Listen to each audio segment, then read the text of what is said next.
আমার স্বামী যখন খুন হয়ে গেছে তাকে বলে কয়ে খুন করা হলো, আমার পারিপার্শ্বিক লোকজন কেউ আসছে না, আমার কাজের লোকেরা সমস্ত ছেড়ে দিয়েছে, আত্মীয় স্বজন ঢুকতে ভয় পাচ্ছে। তা অস্বাভাবিক পরিস্থিতি নয়? এটা কি একটা সাধারণ মানুষের স্বাভাবিক পরিস্থিতি? আপনারা বলুন। 1 অক্টোবর থেকে যখন আমি যাওয়া আসা যেতে শুরু করলাম, প্রত্যেকটা দিন আমার চারিদিকে ওই কাকলি গুপ্ত যিনি মার্ডার করালেন, তাপস গুপ্ত, ওর বাড়ির সামনেই একটা গ্যাদারিং থাকে।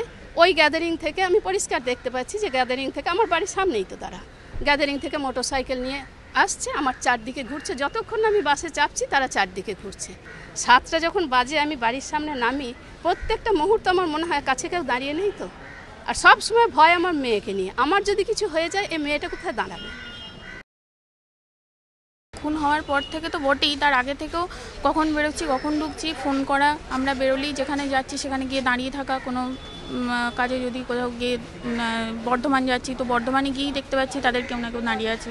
এরকম বহুবারই হয়েছে। মোটর বাইক নিয়ে ঘুরে যাচ্ছে, 14 বার যাচ্ছে আর আসছে, সামনে দিয়ে বোঝাই যাচ্ছে তারা অকারণেই করছে। তারপর যে খুন করালো সেদিন সকালবেলা এসেছে বলে গেল যে আজকে যদি বাড়িতে থাকে, কাকলি গুপ্ত তার নাম, পরে জানতে পারি পেপার দেখে।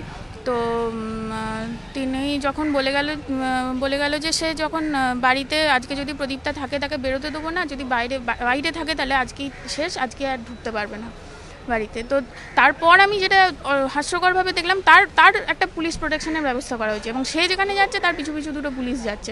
আমাদের বাড়িতে কোনো রকম প্রোটেকশন নেওয়া হয়নি।